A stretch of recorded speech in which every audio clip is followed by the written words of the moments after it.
escola e módulo 8. Se não tem dízimos, se não tem ofertas, tem o quê? Mão de vaca, punho fechado, punho cerrado? Não. Coleta para pobres. A diferença é que os frutos, o foco, a ênfase, a direção, o alvo é outro agora para nós, a igreja, no Novo Testamento. Os cristãos, os messiânicos, doavam para ajudar. Para quê? Para ajudar outros, tanto como para apoiar obreiros apostólicos. Aqueles emissários, que hoje o sistema religioso chama de missionários. Eles são enviados ao campo missionário para quê? Para iniciar reuniões da igreja, para estabelecer ordem, para ensinar, principalmente, doutrinar os irmãos, para que eles não saiam da doutrina dos apóstolos. Então, essas coletas permitiam as viagens e o início, a inauguração de reuniões como igreja em cada cidade, como está lá em Lucas 10. Nós vamos falar sobre isso mais adiante. Um dos testemunhos da igreja primitiva foi o de revelar o quão liberais, no sentido de liberalidade, eram os cristãos messiânicos com relação aos pobres e necessitados. Se você pensa que sair do sistema religioso é para ficar parado e investir dinheiro, juntar riquezas, avareza, só com coisas materiais, está enganado. Então você não saiu do sistema religioso porque entendeu o Evangelho. Havia uma unidade total na igreja primitiva porque eram ferrenhamente perseguidos. Perguntaram para mim algumas vezes por que em determinados grupos, principalmente nós aqui e outros, não há essa unidade bíblica neotestamentária. Não há porque estamos na democracia. E a democracia, ela traz um benefício, que é a liberdade de expressão, a liberdade religiosa, e um grande malefício, porque a maioria dos homens não sabem viver em amor e fé, em fé e obras, em liberdade e responsabilidade, de forma que se a pessoa só tem liberdade e não tem responsabilidade, dá lugar à libertinagem. E se a pessoa tem liberdade com responsabilidade, então ela será liberal, ou seja, ela dará lugar à liberalidade. Ela não será materialista, ela não servirá ao Pai, ao Criador e a Mamon. Estavam todos os dias nas casas compartilhando o pão físico, refeições de amor, e o pão espiritual, a palavra. Pão físico e pão espiritual. Tinham todos os bens em comum, não eram alguns, todos os bens em comum. Era um bom comunismo. O capitalismo protestante, americano, inglês, europeu, distancia-se totalmente da Bíblia, do Evangelho. Agora, o comunismo de hoje também se distancia, e muito. Né? Entretanto, crente preguiçoso, da maligna cultura de ler apenas textos isolados, nunca vai entender o porquê de Ananias e Safira terem morrido, ou o porquê das doações de bens materiais nos primeiros capítulos de Atos dos Apóstolos. Vamos fazer o seguinte: vamos ler pausadamente os trechos bíblicos a seguir, e bastará para nós entendermos o Evangelho, que é de graça e espalha aos pobres. Atos 2, 44, 45 diz: e todos os que criam no Messias como Salvador estavam juntos. Ninguém é igreja, ilhado, separado, isolado. Juntos. E tinham tudo em comum. Tudo. E vendiam suas propriedades e bens porque alguém pediu. Não. Liberalmente, livremente, espontaneamente. Eu coloquei aqui em negrito. Repartir. Repartiam com todos, segundo cada um havia de mister. Notou o verbo repartir? Mas esse repartir é com quem? Com a denominação, com os pastores e padres da época? Não. Com os irmãos que se reuniam como igreja em Jerusalém e circunvizinhanças e que precisavam e que eram carentes, necessitados. De modo que não havia, pois, entre eles necessitado algum. Não tinha ninguém passando fome, passando frio, passando sede. Não tinha ninguém doente sem ter um cuidado médico. Não tinha ninguém sem ter um banho, sem ter um cuidado de higiene, sem ter carinho, oração, apoio, conselhos. Não havia ninguém necessitado nessa comunidade. E o que produzia isso? Como falei há pouco, a perseguição. O homem tem uma tendência carnal de se afastar do Pai, de pegar o caminho errado, a direção errada. E esse é o significado de pecado que nós vamos falar mais à frente. Porque todos os que possuíam herdades ou casas, vendendo-as, traziam o preço do que fora vendido e o depositavam aos pés dos apóstolos. Olha só, o valor, o preço era depositado aos pés dos emissários. Mas agora vem a parte que eu estou colocando em negrito para você ver. O negrito, olha aqui, ó. E repartia-se a cada um, segundo a necessidade que cada um tinha. Não é nem tampouco um capitalismo nem um comunismo. Não é uma meia dúzia, uma nata que pega todo o dinheiro e o restante 10, 20% distribui. De forma que o pastor e o padre chegam de carro importado, templo de ouro, casa de ouro, e os pobres da igreja, entre aspas, passando fome. Não. Mas também não era uma pirâmide financeira.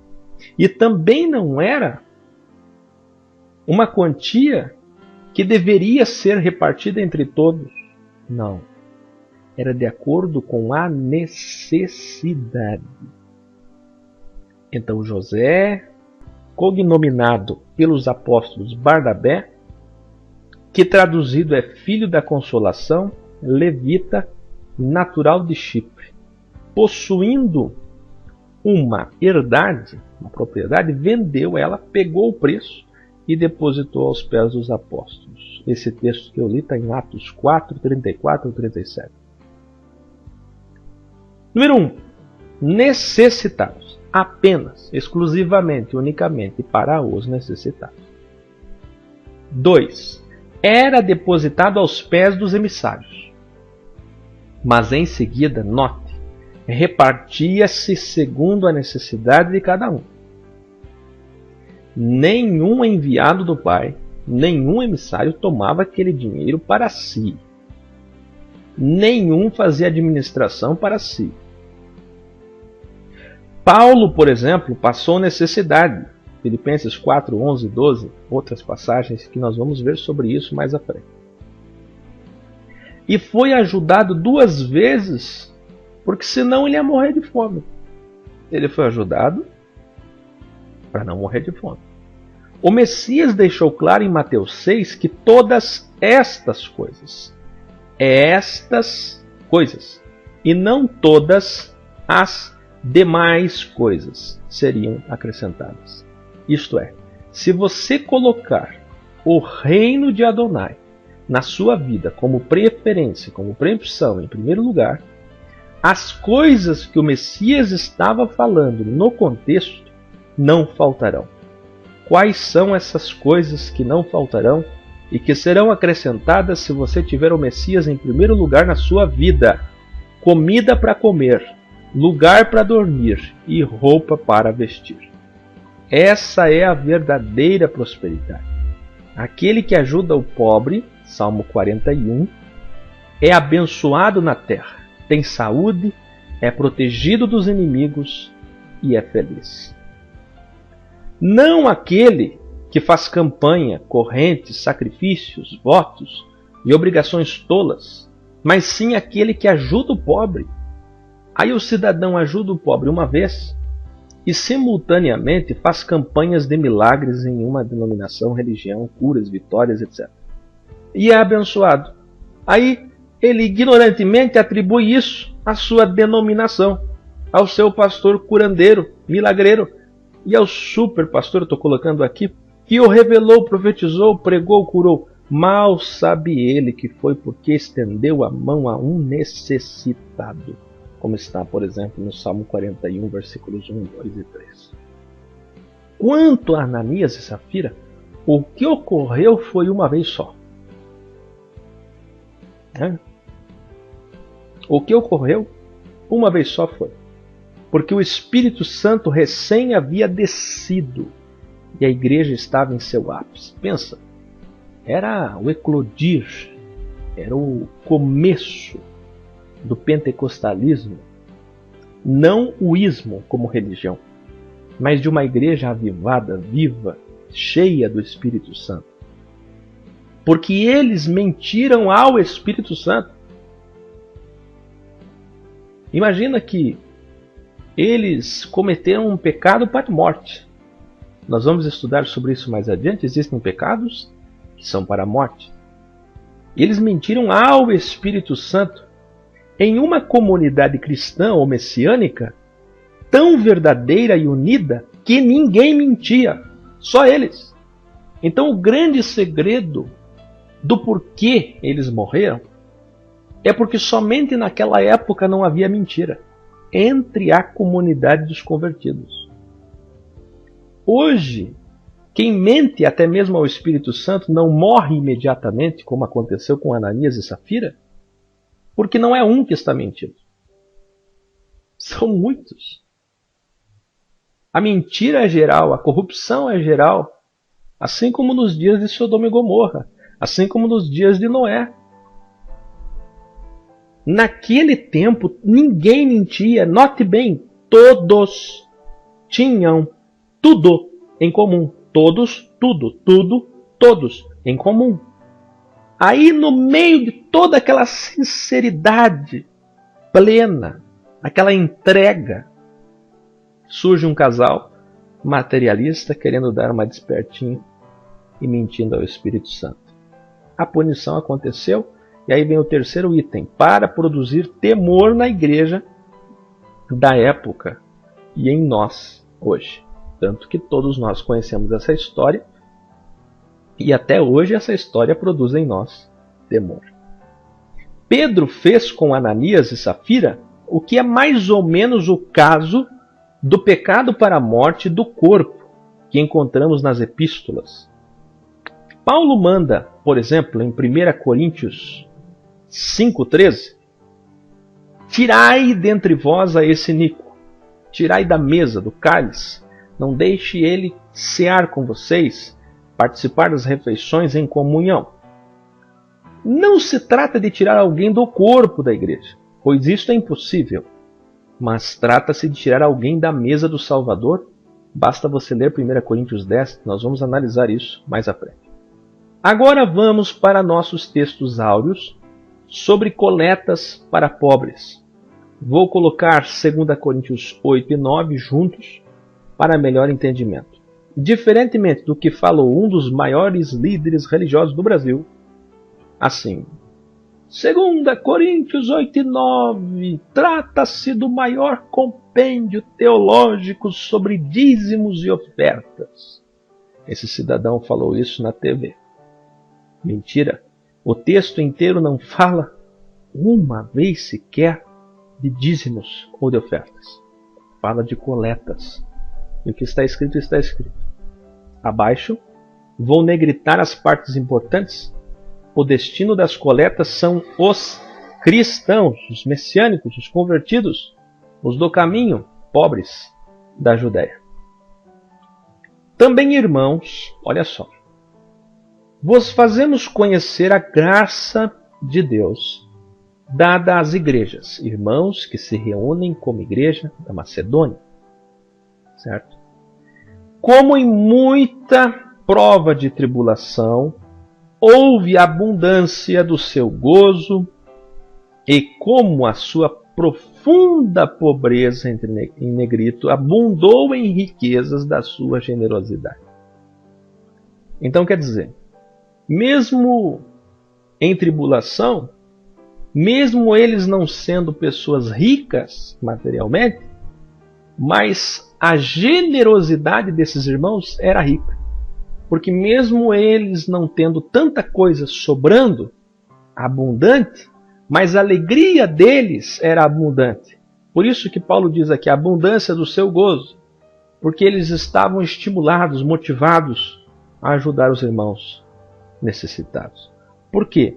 Segundo o seu poder, o que eu mesmo testifico, e ainda acima do seu poder, deram voluntariamente. Ninguém forçou nada. Pedindo-nos com muitos rogos que aceitássemos a graça e a comunicação desse serviço. Que serviço? Entre parênteses, serviço de coletas. Que se fazia para quem? Para com os santos. Os santos. E não somente fizeram como nós esperávamos, mas a si mesmos se deram primeiramente ao Salvador, e depois a nós, pela vontade do Todo-Poderoso. De maneira que exortamos a Tito, aquele que era auxiliar de Paulo, que assim como antes tinha começado, assim também acabasse essa graça entre vós. Portanto, assim como em tudo abundais em fé e em palavra, e em ciência, em toda diligência, e em vosso amor para conosco, assim também abundeis nesta graça. Que graça? Na graça de ajudar aos pobres. Porque o Evangelho é da graça, é de graça. Não digo isto como quem manda. Olha só a diferença do nosso querido irmão Paulo para esses de hoje, que se dizem imitadores de Paulo, mas que são obreiros fraudulentos. Olha só, mas para provar pela diligência dos outros a sinceridade do vosso amor. Porque já sabeis a graça de nosso Senhor e Salvador, que, sendo rico, por amor de vós, se fez pobre, para que pela sua pobreza enriquecesseis. E nisto dou o meu parecer, pois isto convém a vós que, desde o ano passado, começastes. E não foi só praticar, mas também querer. Que lindo! Agora, porém, completai também o já começado, isso que vocês começaram a fazer, juntando alimentos, roupas, dinheiro para ajudar os irmãos necessitados, para que assim como houve a prontidão de vontade, haja também o cumprimento. Não fique só na falácia, segundo o que tendes, e não o que não temos, segundo o que tendes. Não é para pegar nada do que você não tem. Não existe sacrifício. Existe o que você tem. Existe o que está sobrando. Se você tem duas, compartilhe uma. Porque se há prontidão de vontade, será aceita segundo o que qualquer tem, e não segundo o que não tem. Não adianta dar o que não tem. Mas não digo isto para que os outros tenham alívio e vós opressão, mas para, coloquei em negrito, igualdade. Igualdade, tudo em comum, igualdade. Neste tempo presente, a vossa abundância supra a falta dos outros. Se você tem roupas, alimentos, doações em geral aos cristãos pobres, é inadmissível que alguém que se diga convertido ao Evangelho da graça, de graça, não conheça esse serviço de graça. Que serviço de graça estamos falando? A graça da coleta aos pobres. Essa graça não permite que alguém que se diz convertido tenha um guarda-roupa com tanta roupa. As traças comendo, ou mesmo que estejam ali conservadas, intactas, bem cuidadas, roupas que não se usam, apenas para ostentação. Pessoas que têm centenas, milhares de pares de sapatos de ternos. É inadmissível que alguém que se diga convertido tenha tantos imóveis, tenha tantas coisas aglomeradas para si, a não ser que ele faça o bem, a não ser que ele, com sua abundância, supra a necessidade dos necessitados. E mesmo assim, eu falando agora, jamais terei bens acumulados nessa terra. Jamais. Não consigo. Jamais teria a capacidade de fazer isso, ao saber que tanta gente carece. Seria tão lindo se cada um tivesse a sua casa, o seu carro, os seus móveis, a sua roupa, o seu salário e pronto. Mas não. As pessoas querem sempre mais, mais e mais. O que mais está escrito? Olha que lindo. Essa abundância supre a falta dos irmãos. Para quê? Para haver igualdade. É muito difícil hoje conseguirmos isso. Mas deixa vir uma perseguição como naqueles dias. Deixa vir uma perseguição como naqueles dias. Olha, Pedro morreu. Mataram Maria. E você se reunindo como igreja, como se fosse a última reunião, sabendo que no outro dia poderia ser morto, preso, perseguido, ou alguém que estava ali que você amava muito e ama muito. A qualquer momento poderia vir a morte, a prisão. A perseguição faz com que as pessoas deixem da carnalidade do mundo, se desprendam do materialismo dos bens. Como está escrito, o que muito colheu não teve de mais, e o que pouco não teve de menos. Esses versículos o sistema religioso gosta. Mas graças a Deus que pôs a mesma solicitude por vós no coração de Tito, pois aceitou a exortação e muito diligente, partiu voluntariamente para vós. Então, ele, com prontidão, com alegria, se tornou um voluntário para fazer esse serviço. E com ele enviamos aquele irmão cujo louvor no Evangelho está espalhado em todas as igrejas. Igrejas aqui no sentido, coloquei entre parênteses, irmãos que se reúnem como igreja em cada cidade. Aliás, toda vez que aparece a expressão igrejas, é nesse sentido. E não só isto, mas foi também escolhido pelos irmãos. Tito iria junto para não haver falatórios, pois eles iriam viajar com o resultado da coleta, dinheiro, e isso precisava ser feito de forma transparente. Então Paulo está alegre porque Tito ia ser o tesoureiro daquele momento. Pense que os irmãos iam então fazer uma coleta de alimentos, de roupas, de dinheiro, principalmente dinheiro, e esse dinheiro ia ser destinado aos cristãos de um outro lugar.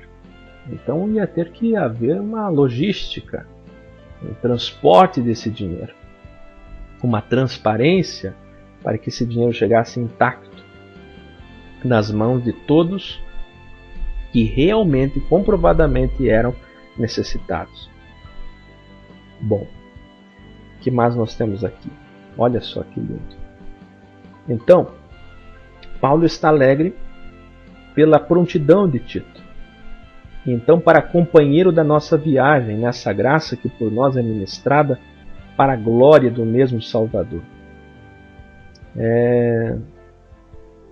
E prontidão do vosso ânimo. Ajudavam os pobres com ânimo. Esse ânimo em ajudar os pobres só vai existir com a compreensão do Evangelho. Não é uma pregação, não é um estudo, um curso que vai colocar dentro de você ânimo.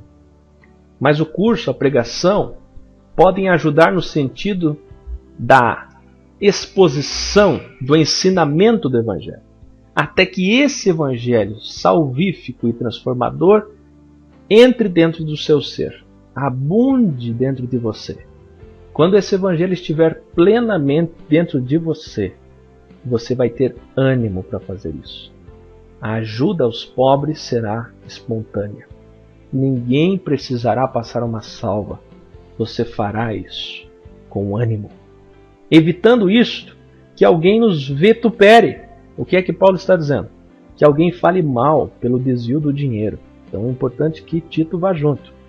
Por esta abundância que por nós é ministrada, ou seja, por esse serviço que é feito. Ministrada no sentido de serviço, é que essa tradução está meio arcaica. A nossa Bíblia original vai ser um pouco mais, bem mais, eu acredito, na linguagem de hoje, uma linguagem mais lúcida, mais límpida. Pois zelamos do que é honesto, não só diante do Salvador, mas também diante dos homens. Com eles enviamos também outro nosso irmão, o qual muitas vezes e em muitas coisas já experimentamos ser diligente, e agora muito mais diligente ainda pela muita confiança que em vós tem. Quanto a Tito, é meu companheiro e cooperador para convosco. Não é cooperador de título, é auxiliar, é alguém que está ali para ajudar. Quanto a nossos irmãos, são embaixadores das igrejas, isto é, emissários que cumpriam Lucas 10. O Messias ensinou em Lucas 10 para ir de 2 em 2, indo de cidade em cidade, levar o Evangelho e iniciar reuniões como igreja, estabelecer ali a doutrina do Salvador, o Evangelho. O Evangelho do Reino, pregado pelo Messias, o Evangelho da Graça, pregado pelo apóstolo Paulo. Claro, hoje, para a igreja, o Evangelho da Graça. E glória do Messias, portanto, mostrai para com eles e perante a face das igrejas a prova do vosso amor. Não adianta falar em amor e não ter coleta. E da nossa glória acerca de vós. Quanto à administração que se faz a favor dos santos, que administração é essa? É um serviço. Todo serviço precisa ser administrado. Deve ter ordem. Essa administração das coletas precisa ser transparente, precisa ser bem feita. Como eu disse há pouco, tem que ter transparência, logística. Foi necessário a presença de Paulo, de Tito, de um outro irmão. Não é um trabalho que se faz sozinho. Então esse pessoal da internet que saiu do sistema e vive ilhado, eles não sabem o que é ser igreja. Eles rasgaram o Novo Testamento todo. E vocês que estão saindo e querem viver a verdade, por isso estão fazendo esse curso, por exemplo, precisam aprender que nas suas cidades, nas suas regiões, farão coletas. Se reunirão como igreja, farão coletas. Nem que seja um pouco, mas tem que ser feito. É uma prática voluntária, com ânimo, com alegria, em favor dos necessitados. Até que não haja entre vós nenhum necessitado. Não necessito escrever-vos sobre a administração, porque bem sei a prontidão do vosso ânimo, da qual me glorio de vós para com os macedônios. Quer dizer, eu sei que vocês ajudam mesmo, eu sei que vocês não são mão de vaca, não são mão fechada, vocês ajudam. Que a Acaia está pronta desde o ano passado, e o vosso zelo tem estimulado muitos. Mas enviei estes irmãos para que a nossa glória acerca de vós não seja vã nessa parte, para que, como já disse, possais estar prontos, a fim de que, se acaso os macedônios vierem comigo e vos acharem desapercebidos, não nos envergonhamos nós, para não dizermos vós, deste firme fundamento de glória. Portanto, tive por coisa necessária exortar esses irmãos, para que primeiro fossem ter convosco, e preparassem de antemão a vossa bênção, já antes anunciada, para que esteja pronta como bênção e não como avareza. Olha só, coloquei em negrito. É bênção, não é avareza. E digo isto, que o que semeia pouco, pouco também se fará. Quer ser abençoado? Ajude o pobre. E o que semeia em abundância ceifará. O sistema religioso ama esse versículo, mas esquece do contexto. Olha o que diz o versículo posterior que eu coloquei aqui em negrito. Cada um contribua segundo propôs no seu coração, não com tristeza, ou por necessidade. Eu tenho que fazer a coleta porque é bíblico. Não. É o Evangelho que colocou dentro de você o amor pelos necessitados, o amor por quem passa frio, o amor por quem passa fome, o amor por quem não tem remédio, o amor por quem está doente, o amor por quem precisa de você. Porque Deus ama aquele que dá com alegria. E Deus é poderoso para fazer abundar em vós toda graça. Aí vem o sistema religioso e diz toda graça. Não, toda graça aqui é a mesma graça da coleta. Ou seja, se você teve a graça através do Evangelho, da graça, não da lei, e de graça, não por obrigação, fez aquela graça, aquele serviço pelo Evangelho, então essa graça que você fez, o Pai vai abençoar você, fazendo com que em você, na sua vida, abunde, venham as ricas bênçãos dele, a fim de que, tendo sempre em tudo toda a suficiência, abundeis em toda boa obra, conforme está escrito. Olha que bonito. Espalhou, deu aos pobres. Para quem? Claro, unicamente os pobres. A sua justiça permanece para sempre. Ora, aquele que dá semente ao que semeia, também vos dê pão para comer, e multiplique a vossa sementeira, e aumente os frutos da vossa justiça. A bênção de Adonai, irmãos, alunos e alunas, sempre estará em cima daquele que ajuda o pobre. O Pai hoje não vai abençoar pessoas que ajudam para construir um templo, porque isso para ele não traz frutos. O Pai não vai abençoar você que dá uma ajuda para um pastor que já tem carro, que já tem casa, por você dar uma quantia em dinheiro para o padre. Isso não vai, na visão do nosso Pai, na visão do Criador, frutificar em nada. Quer fazer o nosso Pai sorrir? Quer chamar a atenção do nosso Pai, no bom sentido, para você? Olhando para você? Então ajude os pobres. Lembra de Cornélio? As esmolas, as nossas doações, as nossas ajudas aos pobres chegam ao Pai como incenso, disse o anjo. Esse é o segredo de uma verdadeira prosperidade de vida, para que em tudo, diz Paulo, enriqueçais para toda a beneficência, a qual faz parte que por nós se deem graças a Deus. Por quê? A administração desse serviço, qual serviço? Das coletas, não só supre as necessidades dos santos. Para quem são essas coletas? Para os templos?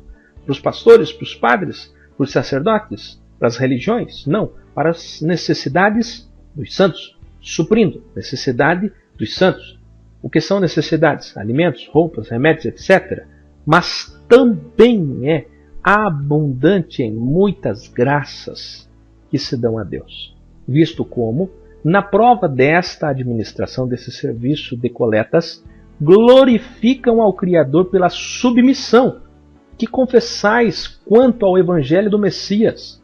Ou seja, uma vez que eu confessei que creio no Salvador, no Messias, que me converti ao Evangelho, qual é a prova que eu realmente me converti?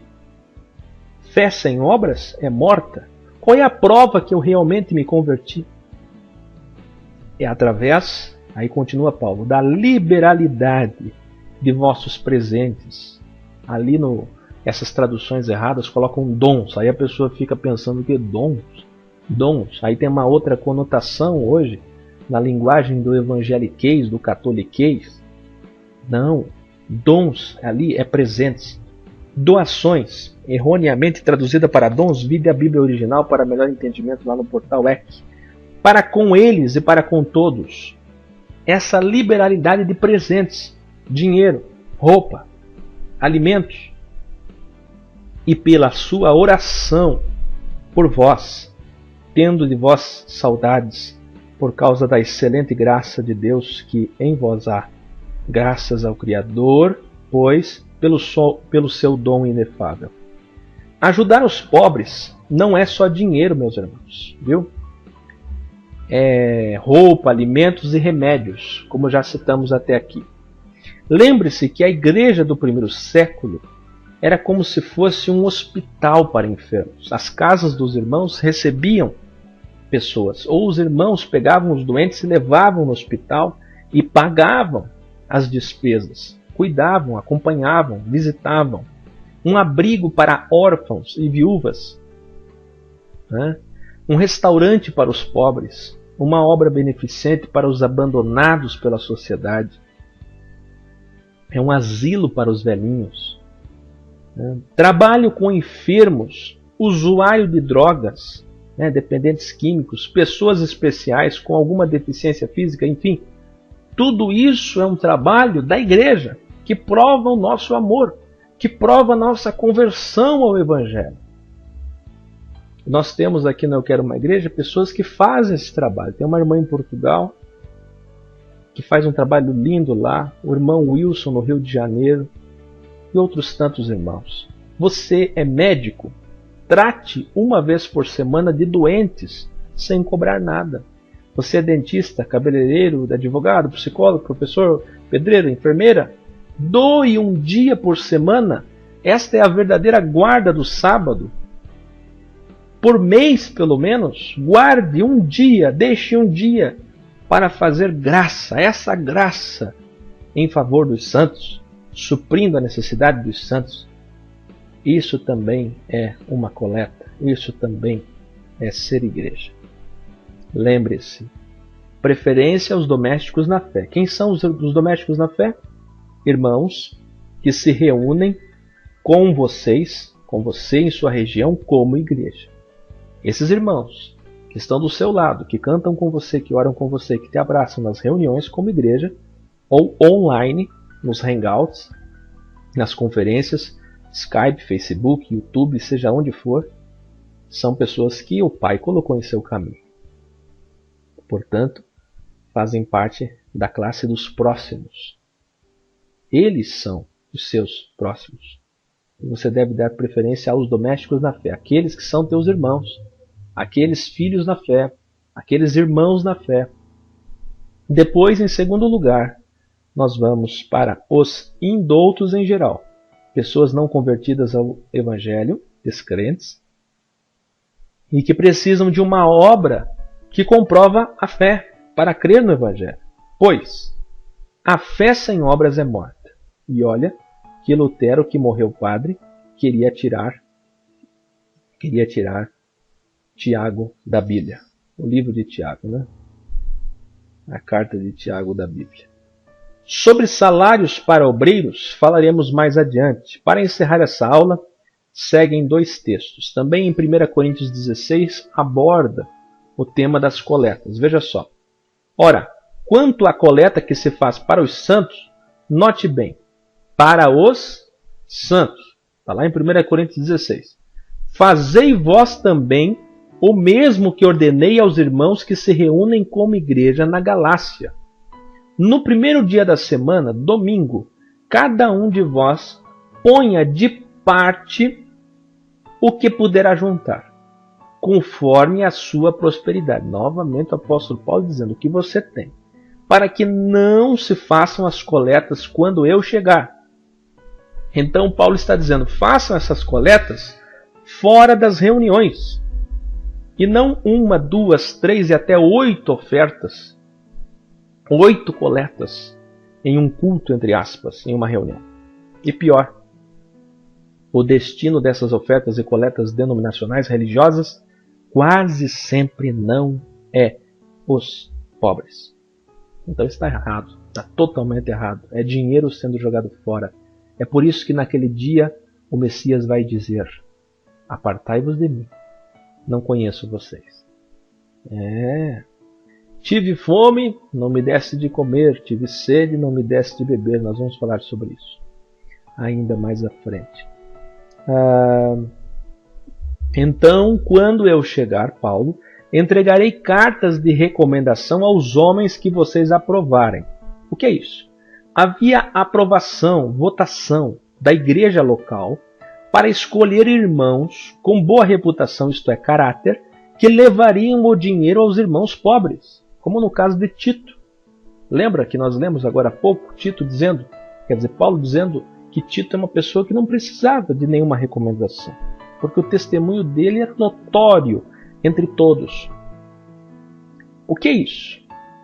A igreja que se reúne em sua cidade, você que vai começar a reunir irmãos fora do sistema em sua casa, em sua região, vai não só fazer coletas, mas vai escolher alguém com caráter, alguém que todos, não é você, todos que se reúnem confiam nessa pessoa. Todos. É irrepreensível, unânime. E vai escolher essa pessoa para fazer qualquer transação. É para levar roupas? É para levar mantimentos? É para levar dinheiro para os irmãos? Essa pessoa será a responsável. Porque é necessário que seja uma pessoa de boa índole, com testemunho comprovado diante de toda a congregação local. Então, Paulo está dizendo da carta de recomendação, até parece que há uma contradição, quando em 2 Coríntios 3 ele diz que não há necessidade de carta de recomendação. Mas acontece o seguinte, havia uma transição. Alguns povos, gregos, judeus, eles tinham muito ainda da religiosidade. Eles tinham medo. Tudo era muito novo. Então era necessário algumas vezes Paulo recomendar alguém. Paulo dizer, não, essa pessoa aqui eu conheço. Eu boto a mão no fogo por ela. Havia essa necessidade. Mas em 2 Coríntios 3 você vê que Paulo já está dizendo que se a pessoa tem testemunho limpo, como um cheiro suave diante de todos os irmãos da região, não há necessidade de carta de papel. Mas a nossa vida é a tinta, é o papel. A nossa vida é a carta de recomendação. E que os mandarei para Jerusalém, Yahushalaim, com a coleta de vocês. A casa do Pai, os irmãos de Jerusalém. Então, nesse caso aqui de 1 Coríntios 16, a coleta dos irmãos de Corinto seria para os irmãos pobres de Jerusalém. E se valer a pena que eu também vá, irão comigo. Então os irmãos que vocês escolherem com boa reputação, irão comigo, se eu for. Senão, eles vão e fazem a administração desse serviço, das coletas. Pergunto, hoje os irmãos de uma comunidade cristã ou messiânica escolhem o destino do dinheiro, bem como quem administrará essas doações? Não, claro que não. São meia dúzia de líderes, às vezes só um líder que decide, da nata denominacional, e o leite não manda nada, que decidem essas coisas. A igreja que se reúne, os irmãos que se reúnem como igreja local, devem fazer uma votação, uma escolha do destino de suas coletas. Não só eles, com ânimo, fazem a coleta, mas eles decidem para onde vai essa coleta. E como vai. Quem vai enviar. Último texto. De que adianta, meus irmãos, alguém dizer que tem fé e não tem obras? Acaso a fé pode salvá-lo? Se um irmão ou irmã estiver necessitando de roupas e do alimento de cada dia, e um de vocês lhe disser, vá em paz, aqueça-se e alimente-se, até satisfazer-se, se porém lhe der nada, de que adianta isso? Assim também a fé, por si só, se não for acompanhada de obras, está morta. Então eu pergunto, a sua fé é morta? Se até hoje no sistema religioso você aprendeu a cultura de uma fé morta, de uma fé que não tem obras, está na hora de você vir para o Evangelho, se converter verdadeiramente ao Evangelho da graça e de graça, para aprender a fazer essa graça que supre a necessidade dos santos, que alimenta os pobres, que veste aqueles que estão com frio, que recepciona, que hospitaliza, que abraça, que cuida.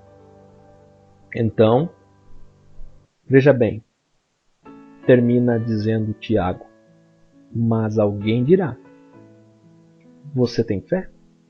Eu tenho obras. Mostre-me a sua fé sem obras, e eu lhe mostrarei a minha fé através pelas obras. Tiago 2, 14 ao 18. Agora, na próxima aula, nós vamos aprender sobre poder e autoridade eclesiástica. Vamos então à próxima aula sobre poder e autoridade eclesiástica, bem como suas remunerações. Olha só, clero, salários, hierarquia, títulos e dons. É uma aula longa e muito boa. Vai arrancar pela raiz esse nicolaísmo que tem dentro de você, se é que tem ainda. Então espero vocês na aula 9. Não tem dízimos, não tem ofertas, mas tem coleta para pobres. Eu espero que vocês ouviram tudo atentamente. E como diz no próprio livro de Tiago, não adianta ouvir e não praticar. Não adianta fé sem obras. O livro de Tiago, ele só fala nisso. Tiago 1,26, nós já estudamos aqui. Aquele blablabismo só fala e não faz nada, não vale nada. Só fé demais, sem obras, não vale nada. Fé, mas faz acepção de pessoas, não vale nada. Capítulo 2. Aí ele diz, vai em paz, irmãos, pregam, cantam, fazem teatro e dizem, vão, passem fome, passem frio, não têm onde dormir, problema de vocês. O importante é que vocês ouviram o coral, o quarteto, a orquestra, o pastor pregando, o padre falando. Isso é religião. Isso não tem valor nenhum. Aí Tiago vai dizer mais uma vez, irmãos, aquele que ouve e não pratica é semelhante a um jovem que está na frente do espelho, na frente da webcam, e quando sai da frente da webcam e volta, ele não lembra mais a sua imagem. Aquele que ouve a palavra e não pratica é como esse jovem. Então não esqueça de tudo que você está aprendendo aqui. Essa doutrina é para ser aprendida e praticada a partir de hoje. Coleta para pobres. Seja uma realidade na sua vida, da sua família, dos seus amigos, dos seus irmãos e dos irmãos que vão se reunir como igreja em sua casa, em sua região. Que o soberano te abençoe e eu espero vocês na aula em módulo 9.